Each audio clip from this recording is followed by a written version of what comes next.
அதிகபட்சமான இமிக்ரெண்ட்ஸ் எந்த நாட்டிலேருந்து போய் கனடாவில் இருக்காங்கன்னா இந்தியா தான் லீட் பண்ணிக்கிட்டு இருக்கு.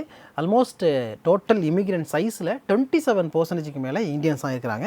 1,18,000 மேற்பட்டவங்க இருக்கிறாங்க. அதுக்கப்புறம் சீனா, Afghanistan, Nigeria, Philippines, France, Pakistan இதெல்லாம் வருது. இப்போ நான் சொன்னது 2022 டேட்டா மட்டும் நான் சொல்கிறேன்.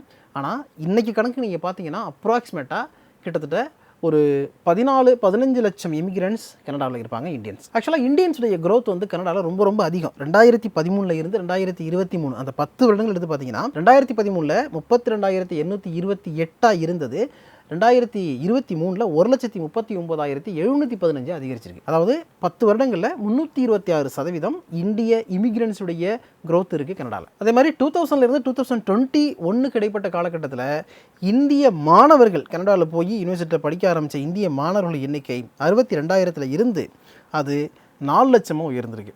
544% growth அதில். ஐஆர்சிசி எக்ஸ்பிரஸ் என்ட்ரி அப்படின்னு ஒரு ப்ரோக்ராம் இருக்குங்க. இந்த ப்ரோக்ராம் வந்து அடிக்கடி கண்டக்ட் பண்ணிட்டே இருப்பாங்க.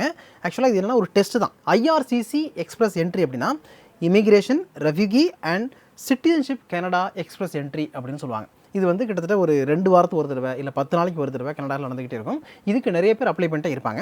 இதுக்குள்ளே சிஇசின்னு ஒன்று இருக்குது. அதாவது கனேடியன் எக்ஸ்பீரியன்ஸ் கிளாஸ் அப்படின்னு சொல்லுவாங்க. ஏற்கனவே கனடாவில் வேலை பார்த்துக்கிட்டு இருக்கவங்க எங்களுக்கு பிஆர் வேணும் அப்படின்னு அப்ளை பண்ணுறதுக்கான ஒரு கேட்வே தான் இது. இதில் மெயினாக 3 கேட்டகரி இருக்குது. ஸ்கில் டைப் 0, ஸ்கில் லெவல் ஏ, அதுக்கப்புறம் ஸ்கில் லெவல் பி அப்படின்ட்டு. அதாவது ஸ்கில் டைப் 0ங்கிறது வந்து மேனேஜரியல் ஜாப்ஸு, ஸ்கில் லெவல் ஏங்கிறது ப்ரொஃபஷனல் ஜாபு, ஸ்கில் லெவல் பிங்கிறது technical job and skilled trades அப்படின்னு சொல்லுவாங்க. இதுக்கெல்லாம் என்ன தேவை அப்படின்னு பார்த்தீங்கன்னா அந்த நாட்டினுடைய லாங்குவேஜ் உங்களுக்கு பேச தெரிஞ்சிருக்கணும். அட்லீஸ்ட் மேனேஜ் பண்ணுற அளவுக்காவது நீங்கள் இங்கிலீஷ் பேசணும். அதுதான் முக்கியம். இங்கிலீஷ் இல்லை ஃப்ரெஞ்ச் இருக்கணும்.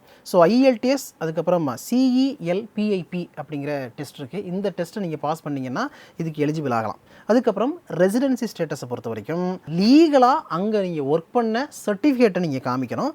குறைஞ்சபட்சம் 1 வருஷமாவது கனடாவில் ஏதாவது ஒரு வேலை பார்த்துருக்கணும். அந்த வேலை பார்த்துருக்கீங்கன்னா இந்த வேலை பார்க்குறதாக இந்த நாட்டில் இருக்கிறேன், கண்டினியூ பண்ண போகிறேன் அப்படின்னு இந்த ப்ரோக்ராமில் அப்ளை பண்ணி நீங்கள் பிஆர் வாங்கலாம். எஜுகேஷனை பொறுத்த வரைக்கும் ஃபார்மலாக இந்த டிகிரி தான் முடிச்சிருக்கணும் அப்படிங்கிறலாம் எதுவும் கிடையாது. அவங்க எந்த வேலையில் இருக்காங்களோ அதுக்கு தேவையான எஜுகேஷன் வந்து ஏற்கனவே இருக்கும்.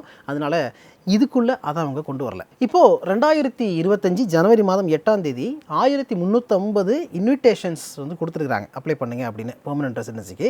அதில் வந்து எக்ஸாம்லாம் இருக்கும். அந்த எக்ஸாம் எழுதி பாஸ் பண்ணணும். இது எதுக்காக கொடுக்கப்பட்டிருக்குன்னு பார்த்தீங்கன்னா கனேடியன் எக்ஸ்பீரியன்ஸ் கிளாஸ்க்காக கொடுக்கப்பட்டிருக்கிறது. அதான் சொன்னல, ஏற்கனவே அங்கே வேலை பார்த்துக்கிட்டு இருக்கவங்க அந்த எக்ஸ்பீரியன்ஸை பேஸ் பண்ணி பிஆருக்கு அப்ளை பண்ணுறது. 793 அப்படிங்கிறது கட் ஆஃப் மார்க்காக வச்சுருக்காங்க.